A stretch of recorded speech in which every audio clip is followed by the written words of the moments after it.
for engagement and other activities, right? So the things that I like about that, the majority of the year and the restricting of opportunities for other activities, right? It's something that is preventing them from doing other things, and that's what causes them to really be specialized, right?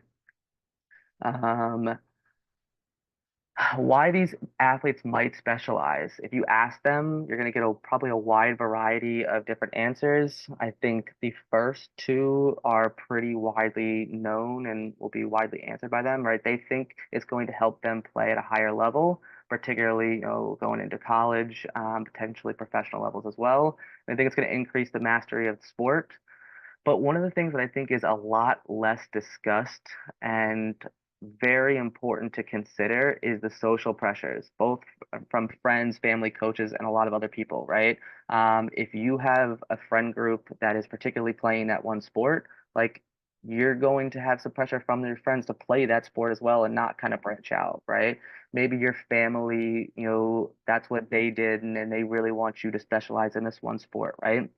You've got coaches who have to make rosters and maybe these other 8 kids played summer ball, but you were playing a different sport at that time, and now the coach is familiar with these 8 players and they got the better playing time when it came to your actual season because you weren't playing this. So it's, am I really going to take time to go do a different sport when that could affect the sport that I really care about, and my ability to play, on that team, even if it's making me a better athlete. So these are something that you have to consider when you're discussing this topic, and you'll kind of see why I think we should consider this as we go through the rest of the talk here.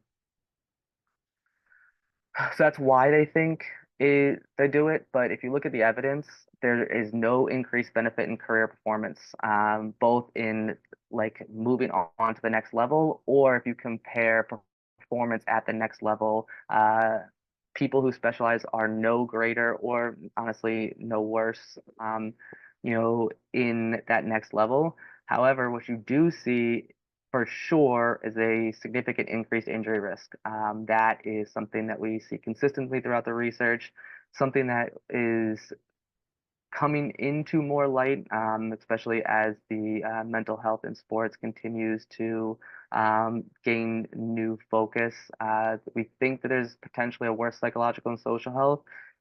It's a little less supported, I think, right now, but I think it's something that we definitely, do have to kind of keep in the back of our heads again.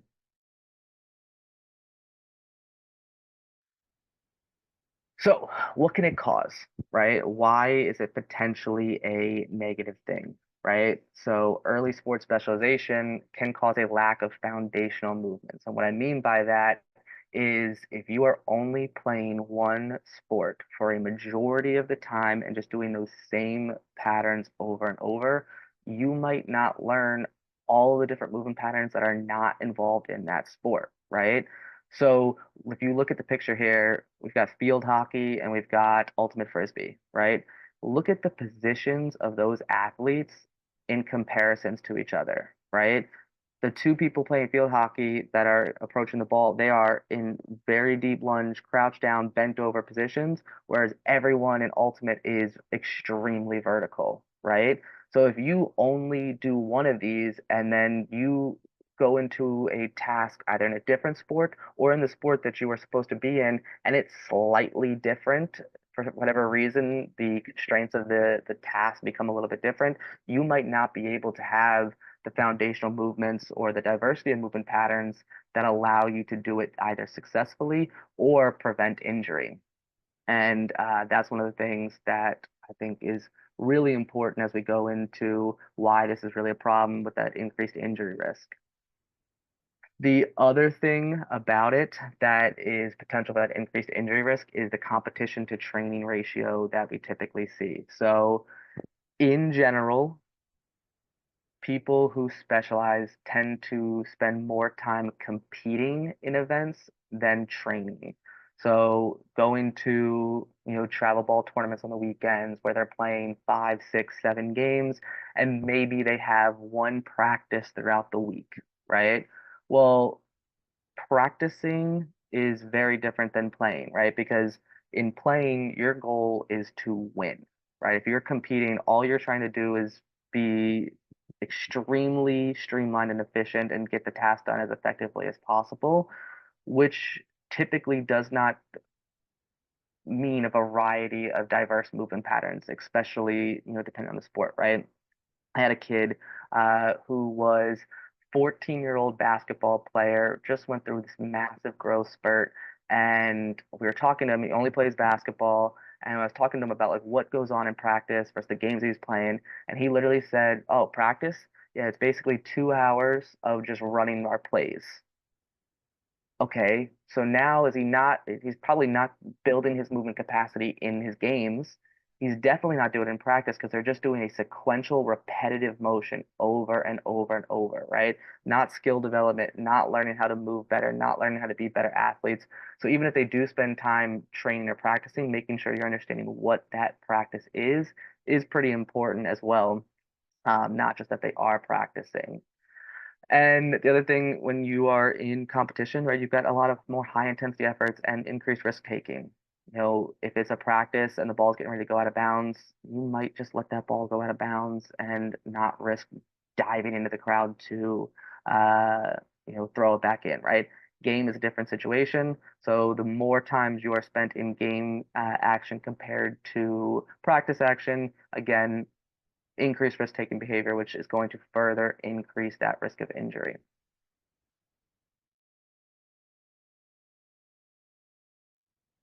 And then the last, I don't know if we have any office fans. If we don't have any office fans on the call, I'm going to really judge the APT New Jersey audience. And I don't want to do that. I want you guys to at least give me a couple office fans here. But um, the mental health is another important thing that we've considered, right? If you are playing one sport year round, do you really have an off season?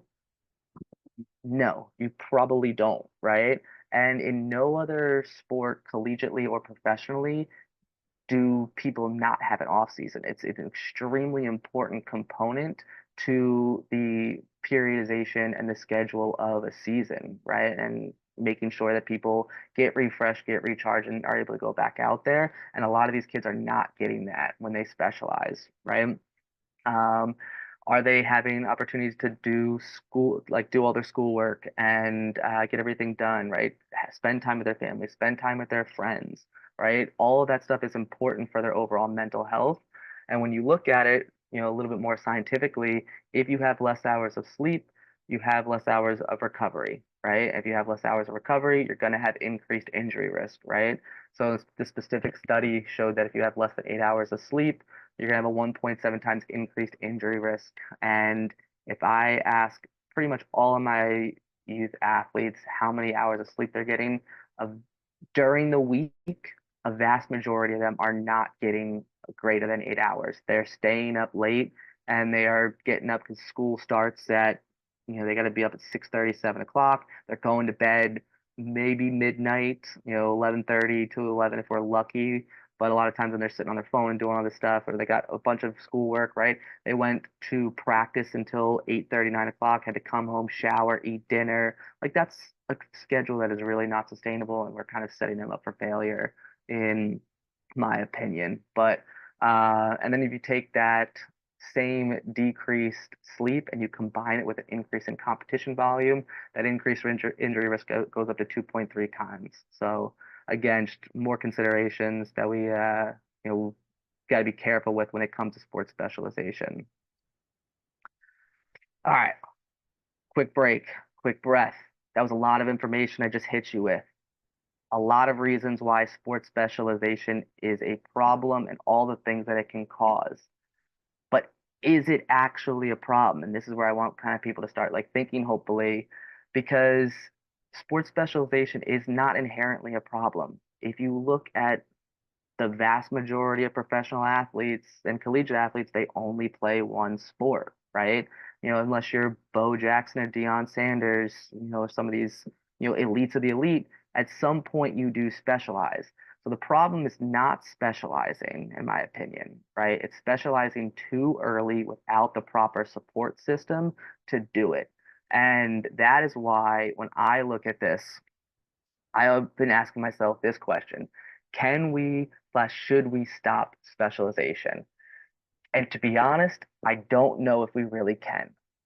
How many I don't know how many of you in the call, and how long you guys have been working for or listening to talks about sports specialization or anything like that, but we've known and had research about this for years now that it is not good. And I think as most practitioners, we know that it's not good. We ideally wouldn't want it, but a lot of times if you try to give education to your athletes about it, they're not going to really, it's going to fall on deaf ears, right?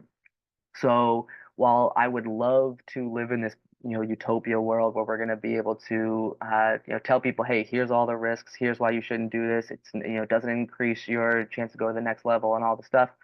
I already talked about all the reasons why they still might choose to specialize, even with the information that you provide. So where I really want to spend the majority of the rest of this talk is if they choose to specialize, how can we create an environment that still allows the athlete to flourish and potentially reduce those injury risks if they do specialize? And again, this is not just saying like, okay, don't try to get your athlete to specialize. I think you should still have those conversations. And if they're open to it, that's awesome. But I think we should also be able to have these tools in our tool belt if we're really going to truly help our youth athletes. Because I think if we just say, hey, man, don't do this, and then they're like, well, I'm going to do it anyway, and we're like, all right, well, I guess that's it, then we're not really helping them. Anyone see the Little Giants? Maybe. Ed, have you seen it? No? Oh, man, come on. This is my guy. How can we help this guy become an elite athlete, right? How can we focus on proper athletic development? And I think there are a lot of things, but to me, it all starts by improving the motor capacities of the athlete, right? Um, I think this starts with a well-rounded strength and conditioning program, right? This doesn't necessarily have to be like heavy strength, heavy power, any like crazy significant things, right? I just want a good strength and conditioning program in place to help improve their foundational movement skills, right? Even if you can get them to play another sport recreationally, that's also another great option for these athletes, right? You may not be able to get them to stop competing in that one sport or choose to like add a sport to their season, but playing something just for fun and getting outside and doing something different is still something, right? So I always encourage that if possible. And then this is another one that I really like, a well-rounded dynamic warm-up. Notice that it's not necessarily sports specific, okay? And this is going to be all dependent, and I think there's a lot of room here for different interpretations, but a warm-up does not have to be, okay, they are going to do X, Y, and Z in that sport. Let's try to give them X, Y, and Z in this warm up, right? We can kind of slip in some different movement patterns and some different things that maybe they don't typically get exposed to in the course of their practice or their game that will help increase their movement capacity, but still get their body kind of warmed up and ready to go. So that's something that if you've got someone that's specialized in one sport, doesn't have a lot of time to fit, a lot of other things in, we can throw this in because, that's one of the important things that I didn't mention when I started talking about strength and conditioning. As much as I preach the importance of a strength and conditioning program, we just talked about schedule as well, right? These kids wake up early, they go to school all day, they have practice, homework, dinner, and then it's go to sleep, rinse and repeat, right? They might not have the most time to add that strength and conditioning. And I don't necessarily want to just add a strength and conditioning program on top of their already busy schedule that now we're just adding more things to, right? We ideally want them to be able to understand the importance of how that strength and conditioning program could fill some different times when instead of them having to go to the court or go to the rink or something like that to work on their sport specific skills. Maybe we can do this as an adjunct. But if they're not going to give up that, don't just slap on something more to for the sake of saying now I've done something, right? So if they're not getting it in the strength and conditioning program, if they're not doing anything else, slipping it into the warm up is a good option for people. And the other Yeah, thing I Dustin. like to do, what's up? Dustin, I was gonna say the back in the day, everybody did gym class and everybody did a bit of gymnastics, and now you've seen that taken out of the program. Like you know, no one does gymnastics in school anymore, probably because of liability reasons. But the I saw the difference when I was in I think I was in Spain. I was with some wrestlers and all the North American kids, like all the kids, like they do dynamic warm ups. Since you're talking about that, and everybody's doing somersaults for warm ups, and all the Europeans are doing good handsprings, somersaults. All the American and North or Canadian North American kids are having a horrible time. They're all strong, they're all buff, like they're really Yep. strong, but they just don't have the dynamic um, proprioception. You can just tell they've never done it as much. Whereas like all the kids in Europe like grow up doing gymnastics, even if they're not becoming gymnasts, they do that base training. And I think that's definitely something we've lost because I remember taking gymnastics when I was in school, but you definitely don't see that in like school anymore. 100%. One of my big things is I think we have a skipping epidemic. The amount of kids that I try to get like do like skipping patterns and they're like they can't even skip is crazy to me, especially when they're coming in and they're like, I am getting recruited to go here, here, and here. I'm like, you can't move your body. What are you talking about? You're getting recruited. It's very interesting. But I totally agree with you. Yeah, the time Um, is a big factor. You ever heard of Gary Gray? yeah, Yeah, so Gary Gray has this thing, and he's the father of functional movement patterns, right? So even though he doesn't do a lot of research himself, he's one of his things is to just try to create programs for just general movement patterns, get kids off their butt and do more of these things. But like you said, they don't have time for it because they got school, and if you're an athlete, you're got to spend that time training, or your parents are sending to a strength and conditioning, and hopefully they're good at developing those fundamentals, but not all of them are. They're just doing like sport specific drills. correct. 100%. Yeah. Yeah, and then the other thing on here is my movement games, and this is something that I love. So I got a couple examples of my movement games that I like to do with people, but by far is this list not exhausting, and I encourage so many people to come up with a bunch of different things, but it's just designed to get people moving and doing different things. The mirror game, most people might be familiar with. It's basically, you're gonna have the athlete mirror you or another partner, right? You or the partner is going to do different tasks, squats, side shuffles, karaoke's, whatever, have fun with it, dance parties, right? Like just do something different, and the person that you're trying to work on, they have to mirror whatever you are doing or their partner is doing. Great way to challenge different dynamic tasks, right? Um, Bosu Spike Ball is a new favorite one of mine. Basically, you take the Bosu, you flip it upside down so the like flat surface is up.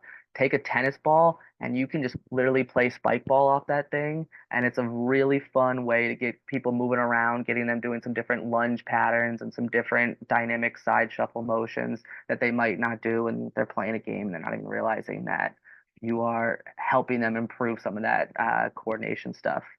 I do some like different like ball drop or stick drop games. Like I'll hold kind of a PVC pipe and I'll just drop it to the side and they have to like lunge, pick it up, change directions and do different things, try to fake them out.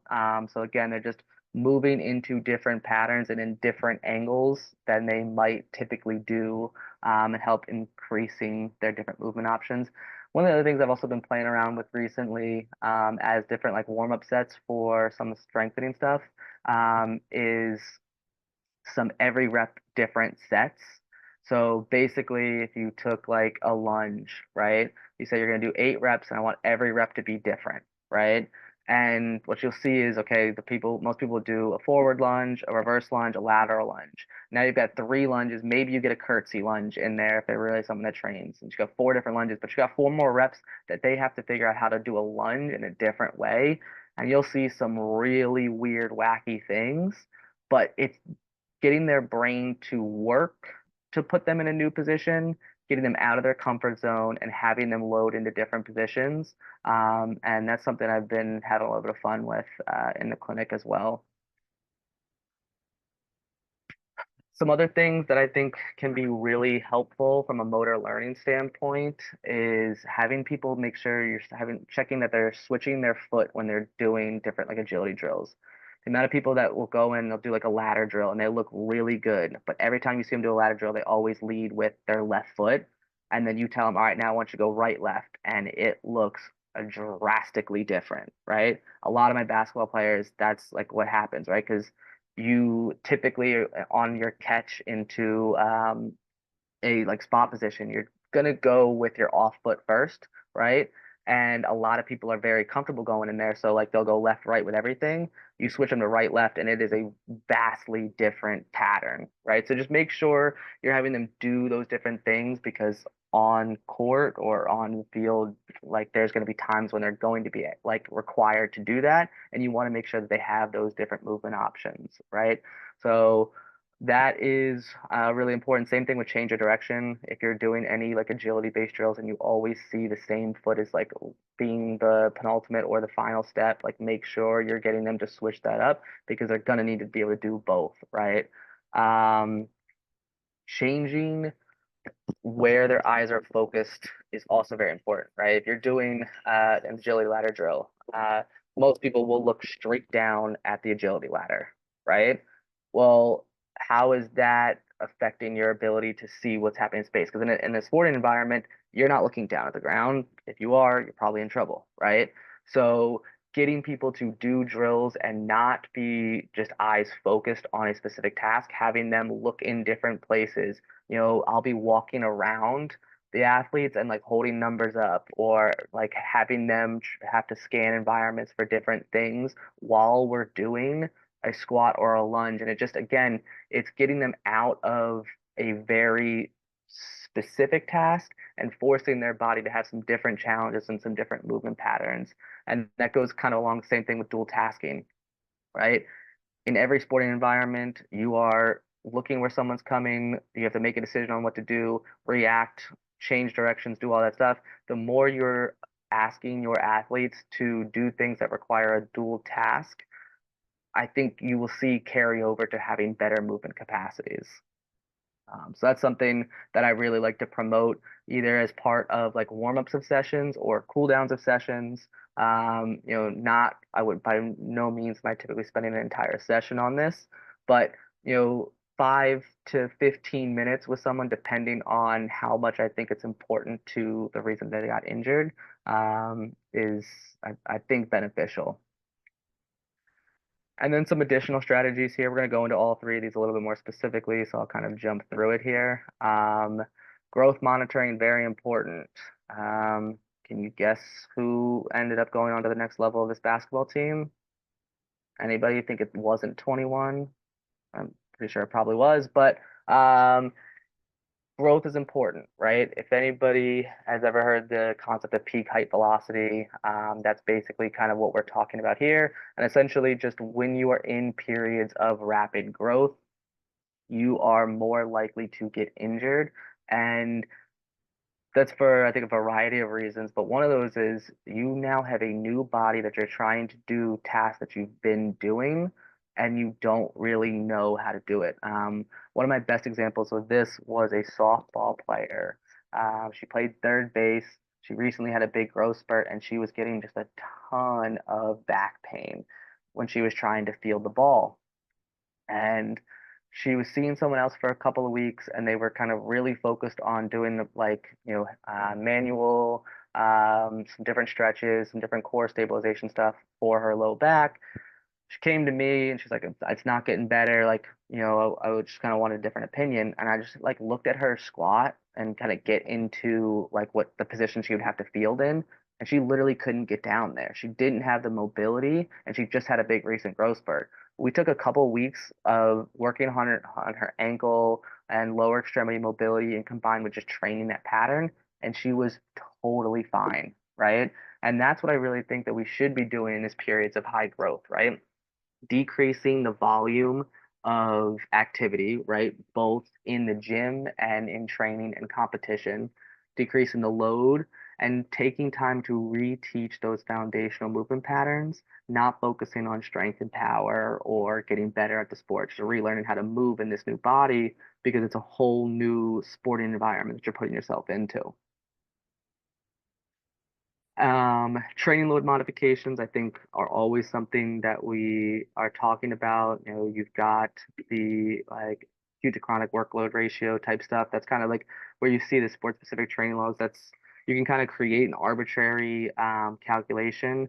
I will say that I don't tend to do this that much with my athletes because I think it is hard to track and sometimes they don't do it accurately and they forget and it is a little bit harder, but I think sometimes with certain people for brief periods of times, it can be beneficial to realize how much they're putting on their body, how often they're logging like just super high intensity workouts that's like killing them. And, you know, you can see, right, um, a lot of different stuff there. But the biggest thing that I would emphasize, if possible, is increasing practice and decreasing competition times.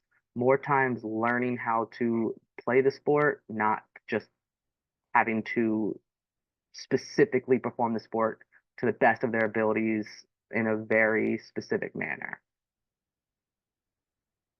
And then we talked about it before, but the mental health is always going to be important, right? You know, Ed continued to kind of reinforce some of the stuff I was saying about, you know, these kids not having time, right? And that is a very, very stressful environment. I see it a lot with my post-concussion athletes. You know, you try to get them to kind of reduce stress and, you know, modify their schedules and all this stuff. And like you start to learn what these kids are really going through, and it's pretty crazy.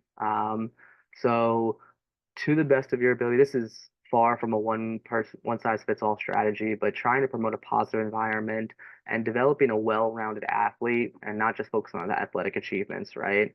And when we start talking about workload management, that's not just modifying practice ratios, competition ratios, you know, different training log stuff, different intensities, right? Like make sure that they are going to social events, they can get their schoolwork done, all that stuff. Like that's big, right? You know, I have a personal story of this that is something that I kind of regret to this day, but it's like it's a real example of what I think happens all the time. I just moved when I was in going from eighth grade into high school, and coaches didn't really know me, and I was playing football, and I really loved it. I wanted to play. I had a lot of friends that were going to be at the school, and there was a summer like round robin tournament that prior to me moving, my family had booked a trip to California. We were all really excited about, and I was excited to go. And basically, I told the coach like once they like released the training schedule, like hey, like I already had this thing booked, and he basically told me it's like if you go there, like you're gonna get cut. And as a 13 to 14-year-old kid, I had to like make a decision on like going on a vacation with my family versus like playing something that I want to do with my friends. And I don't think that's a decision that any kid should really have to make at that age. And I think it's tough. And I think, like I said, just the more time we can make sure we're promoting a positive environment, the better our athletes are going to be altogether. Oh, hold on. I might have given it away. But last slide here. I don't know if anybody knows Erling Haaland or is a big soccer fan, but this is a really interesting case study, and I really like to talk about it. I'll put it up so you guys can see and you'll be able to see some of the answers for it. But I definitely think that's important because it highlights the a lot of the stuff that we're talking about. So basically, this team is a club soccer team, Burn FC. And why it was so interesting was that 6 out of the 40 players in this middle school team ended up becoming professional soccer players. And that's a pretty high ratio. You wouldn't really expect to see that. So somebody, and including Erling Haaland, who's one of the best soccer players in the world right now. So somebody actually went to the coach and kind of studied, what they did, and the things that they continue to practice to these days. And the four bullet points that you'll see there are some of the big highlighted things that they feel like really helped all of their kids be successful. So the first one, they only had 1 to 2 training sessions per week until the age of 10. That's should be pretty basic, right? Like if you're under 10 years old, you don't need to be training multiple times a week. Like be a kid, have fun, right? The cool thing that I loved was that no position specific training occurred until 15. So this is a soccer example, and what that meant is basically every single day that they came to practice, they were playing a different position. So some days, people were playing goalie, some days they were forward, some days they were midfield. You were moving all around the pitch and learning the game from so many different angles. And if you've ever played soccer, watched soccer, like soccer, all of those positions are extremely different. Even just playing left wing versus right wing, which is the same exact position, just on different sides, completely changes your movement patterns, right? And the amount of times that, and at a young age, we pigeonhole, kids into a specific position at a very young age just makes them lack foundational patterns, and they only learn how to do things in one position. So moving them around, I think, was really cool. The next was that the stadium was left open for children to play whenever they wanted. They could come in and just play soccer. They didn't have to be an organized practice. It wasn't games, anything like that. Like they just could go in and play. And unorganized play is sometimes just as important as everything else, just moving your body and doing different things because you'll do stuff differently when you're playing, you're just casually playing versus competitively playing. And then the last, I also, again, just, I mean, I keep saying that they're all important, but I think this is another like interesting and important one. They didn't play a tournament or a true game until they were 13. Coach specifically stressed that they had competitions in practice all the time. So, it's important to make sure that people are still competing and having to try to do their best, but the competitions were designed in ways of like specific tasks that to become better athletes, not going out and competing in the actual sport and trying to, have the whole thing about winning at a very young age. And when I looked at all those things, that's basically all the stuff that we just talked about, right? It's trying to find different ways to have them not specialize, only learn how to do certain things, right? These kids learned how to do everything all around the pitch and move their bodies in a ton of different ways. And even if they just played soccer, they were doing a lot of different things. And that goes back to my point of sports specialization is not necessarily the problem. It's early sports specialization without the right support system. And if I can leave people with anything tonight, it's trying to hopefully take some of the clinical pearls that I may have provided, if possible, and help promote a better, healthier environment for these young kids.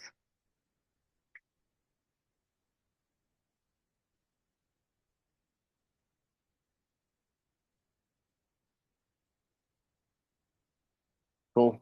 Yeah. Questions, comments, concerns, thoughts? Anybody want to tell me I'm an idiot? Yeah, I think obviously, like you were saying, the athletes obviously are going to be driven to do well, but a lot of external factors, like you said, coaches or parents, and a lot of them want their kids to, or even the bragging rights to say their kid got an athletic scholarship. And I don't think people really realize how, people say it's hard, right? But they don't. I don't think they realize. And I had some stats from like I think it's like a 2016 study, but it said that only like 3 to 11% of high school students actually make it to college, whatever division, and then out of those 1% of high school athletes, I think only 1% actually gets some sort of scholarship. So it is a very elite group. But I mean, people know now, like with unless you're like in the big sports like basketball or football, even like unless you're like the number one or two like recruit, like you're not going to get a full scholarship. Definitely not if not one of those sports. You're never going to get unless you're probably the best person in the country, which is obviously very difficult to become, but you're going to get a part scholarship and you're still going to be paying lots of money. But parents want to just at least be able to say, oh, my kid got a scholarship. And then that drives the sport performance training. Like we're part of that. Like we're trying to help people, people get injured when they do all that training. So we have to help them get back. But like, a big part of it is maybe, having that conversation, like maybe they should be trying to do other things or, play other sports. But like you said, it's tough because the kids and the parents are already on that one track mind. 100%. And that's whenever I talk to people about this, invariably the question comes up. It's like, in the situations when you are talking to the athlete or talking to the parent, like how how do you try to approach that topic, and what do you talk about?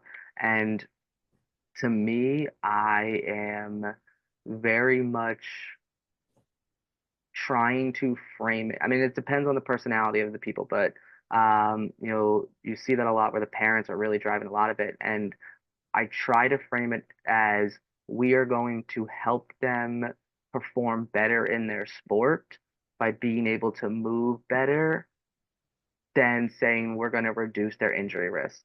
Because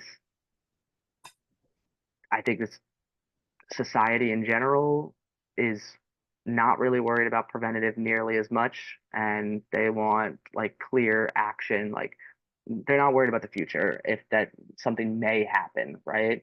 But if we can get them to understand, like, hey, here is how we can make them a better athlete, while we know it is also going to take care of all those other little things, right? Well, that is a at least a in between point to hopefully start the dialogue of getting them to do a couple of those little things like get better sleep, get better nutrition, right? Fueling strategies, all that stuff. Maybe cut down on one practice session to be able to focus on movement a little bit more, and all under the guise of, hey, this is how I truly believe we're going to be able to improve your kid as an athlete, and there's going to be a ton of secondary benefits to that as well.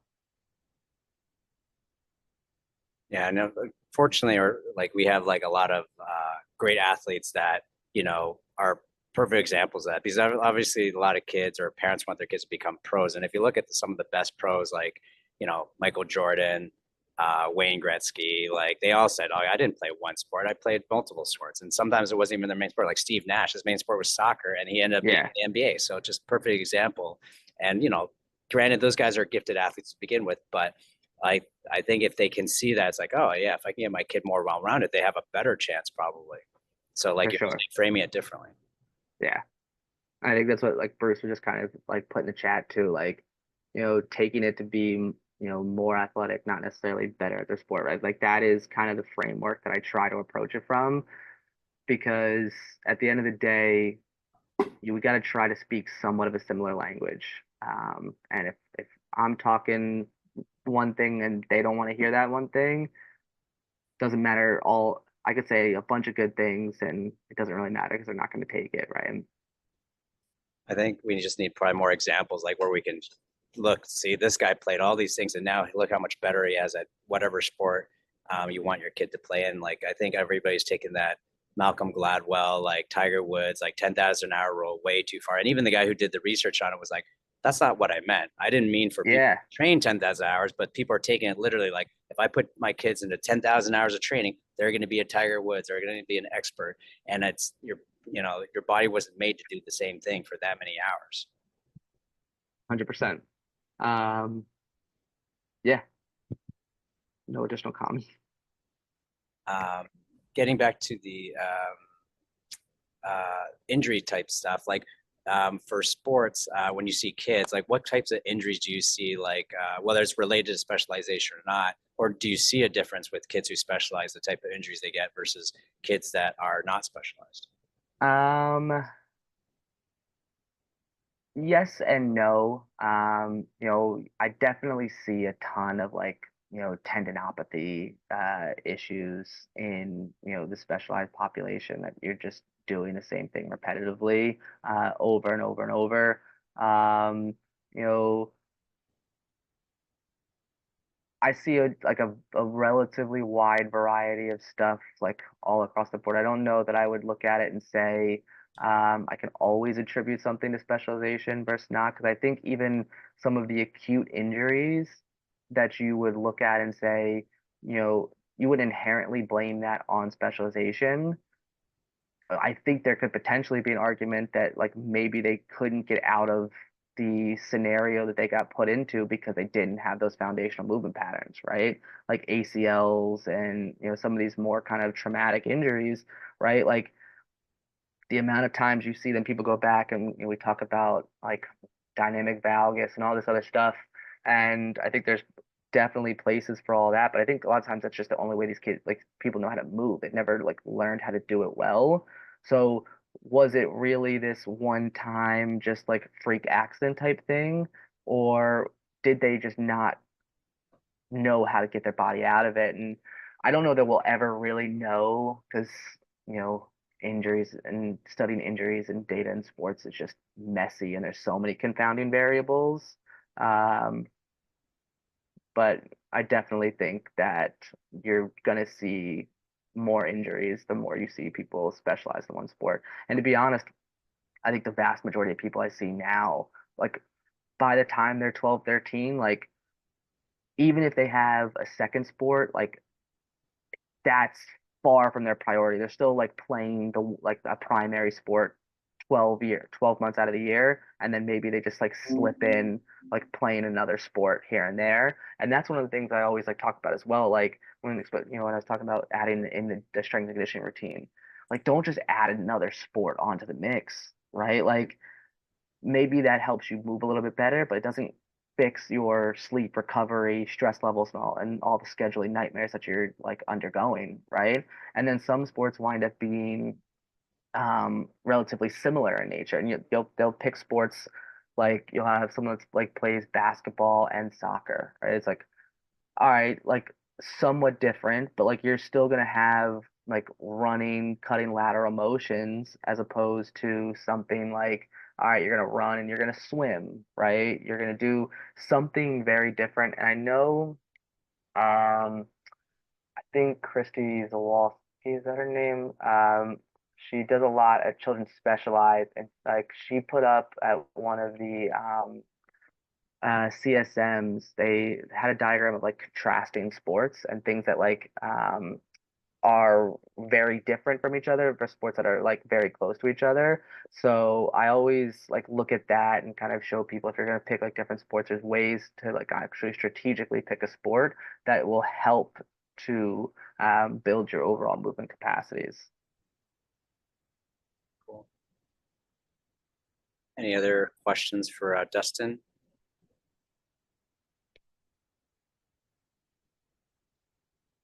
Yeah, I just the one comment I have, like, and this is good that people are bringing up specialization because that is a kind of relative. I mean, I wouldn't say new phenomenon, but more in the last decade or so that Yeah, are really, really driving the specialization. But the traditional, like, if you think of just kind of age category, like kids are just generally more susceptible to like things that we don't have, which is growth plates. Like, so you can probably like the same amount of forces instead of like doing a sprain or a fracture for that matter. Like, you'd be more likely to kind of hurt the growth plate. I think they're like the weakest point of any kid's body. So that's just one thing that we just have to have a higher instance of our index of suspicion, just because obviously injury and growth plate has much longer consequences than say breaking a bone, which heals normally. Where if you hurt a growth plate, then you could mess up the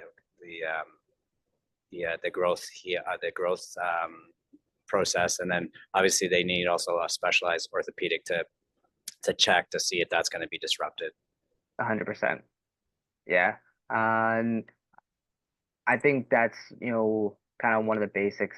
Like, if you're working with the youth athlete population, like make sure, there are some special considerations and, injuries that you really only see in that group, and just make sure you're at least familiar with it. A lot of them is going to be kind of suspicion, and then you're going to get it diagnosed with different imaging. But knowing enough to say, oh, okay, something just like not right here, and getting them into the hands of like that orthopedic that's going to help like confirm it. Because if you treat something like just a regular ankle sprain and it severs, or like you're setting them back pretty significantly, right?